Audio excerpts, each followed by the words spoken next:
fertilizers skyrocketing. It is essential to immediately reestablish the freedom of navigation in and around the Strait of Hormuz and to end all ceasefire violations and create the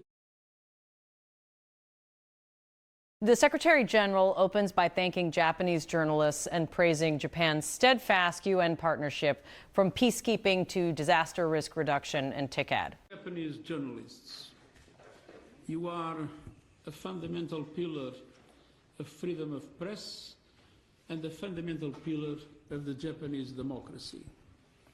And in this, that is my last press conference as Secretary General in this hall. First, gratitude to the government and people of Japan for the warm welcome once again to this beautiful country. 2 days ago, I had the pleasure of meeting with Her Excellency Ms. Sanae Takaishi, Prime Minister of Japan. As I told her, the United Nations is deeply proud of our partnership with Japan. Since joining the United Nations 70 years ago, this country has been a steadfast and generous champion of multilateralism and the power of collaboration and unity. The UN system has some 30 offices based in Japan, including the UN University headquarters in Tokyo, a meeting place for global experts on a wide range of critical international issues. This week, UN leaders from across our system came to Japan for our annual meeting of the Chief Executive Board for coordination, the first time this meeting has been held in Asia. We've witnessed an enormous generosity in helping the UN operate in some of the world's most troubled places and supporting the people of the world with life-saving aid, feeding the hungry, providing shelter and protection to families in war zones, protecting women and girls from violence, delivering medical assistance, including during the COVID-19 pandemic, supporting vital peacekeeping missions in some of the most dangerous and unstable places. He highlights Japan's UN role, hosting UN offices, training peacekeepers, providing vital aid, and leading on disaster risk reduction and nuclear disarmament. From conflict prevention to defending the rule of law to nuclear disarmament, an issue of deep importance to the Japanese people.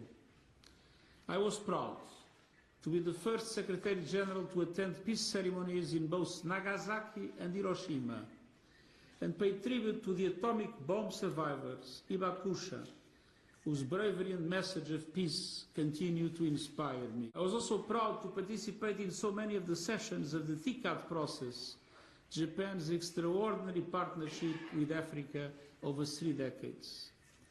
TICAD is a prime example of collaboration across regions to spur development and a reminder that no country walks alone.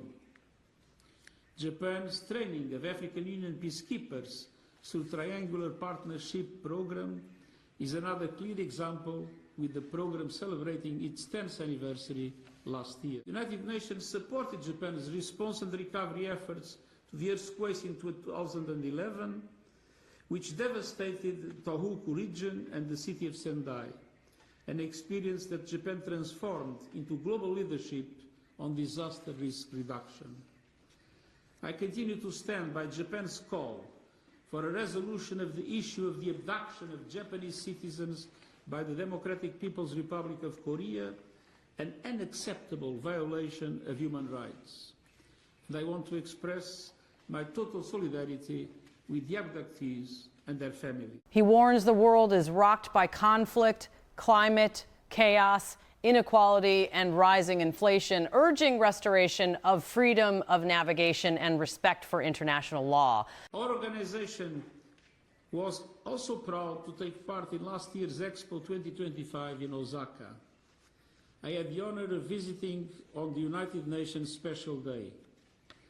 And I saw how the Expo brought people together across nations, cultures, and generations around the simple truth: humanity is strongest when we stand as one. This brings me to the second part of my mission: determination.